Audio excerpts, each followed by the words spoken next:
Good morning.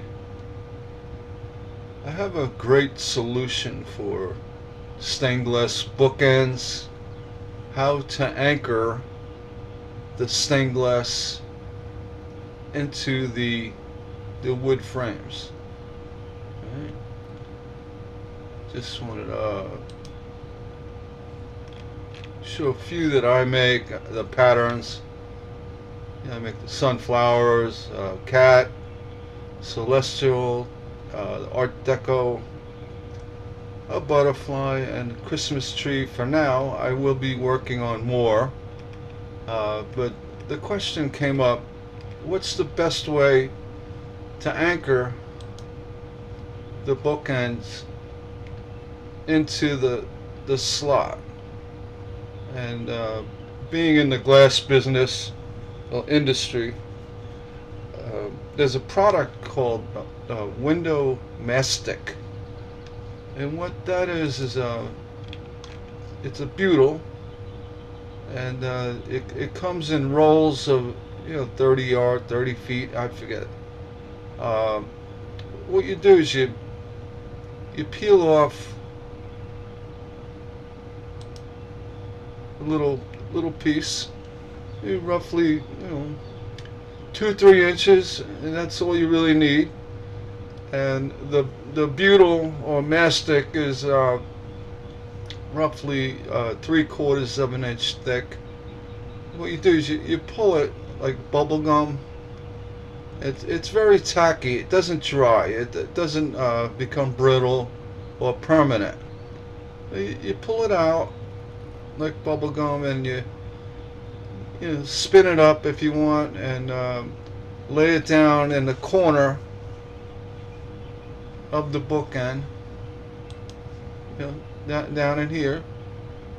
That's all you really need, just to get the stained glass to work snugly into the corner.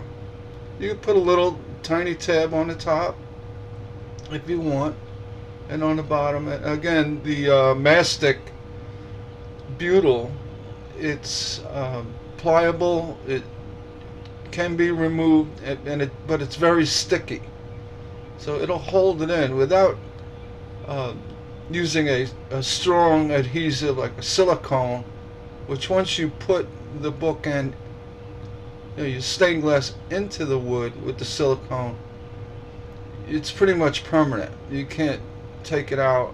You can. I mean, you gotta either destroy the bookend, destroy the stained glass, make a mess. The other option is just to take a dab of hot glue, but that may be a little tricky to get in there. The best option, and I'm going by experience in the glass business, the butyl would work best. They show it's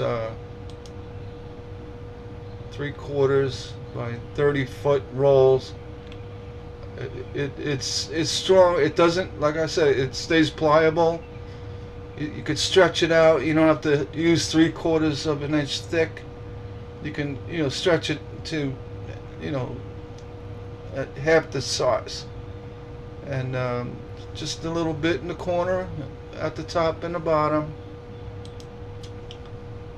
Maybe a little here, inside the groove, and down here in the groove, and a little here. Just to make sure and press the stained glass into the slot with the butyl underneath. It's going to hold. It's not going to fall out, just by the nature of the weight of the glass in the bookend. It would probably survive without any butyl. It might be a little rattle to it, but the butyl is a great option. Again, if you're making bookends, that's the only way to go. If you were to use a silicone, again, it's permanent. Well, it's too much. So use the butyl. It's relatively inexpensive. 13 and change. For a 30-foot roll. They actually have a little thicker. Actually, yeah, a little thicker you could buy. By 20 foot, it's cheaper yet. Either one will work. And below this video, you'll see the wrong page. You'll see links to the bookends I make. I'll be adding more. And as well, you'll find a link to the Amazon store. The store link for the butyl. You can call it mastic. And you could use it for, doing other things. There's a lot of uses for it. And check it out. And again, you head over to Mongo's Glass Fill. He sells the bookends. It shows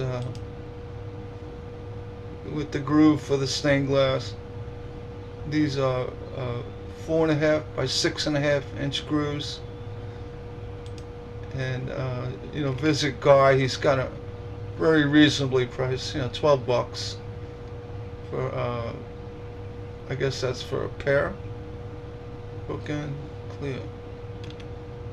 You have to check with him. That may be for one, but just check. It might be for two. So let's see. Go. A pair. Yeah. That's a pretty good price. $12 you get two. I'll have a link to Mongo's Art Glass Fill in the description below as well. And if you do find this to be useful information to make your stained glass bookends, let me know. Shoot me a little comment below, and if you want to visit my stained glass forum and put a link to your picture and how you found butyl to work amazingly well. I wouldn't suggest it if I didn't think it would work perfectly for this. Alright, and with that, I'm gonna close this video, short video, just for the adhesive to use for stained glass bookends. And hit my subscribe button, and that'll get you alerts for all videos related to stained glass with great content. Take care, and we'll see you on the next one.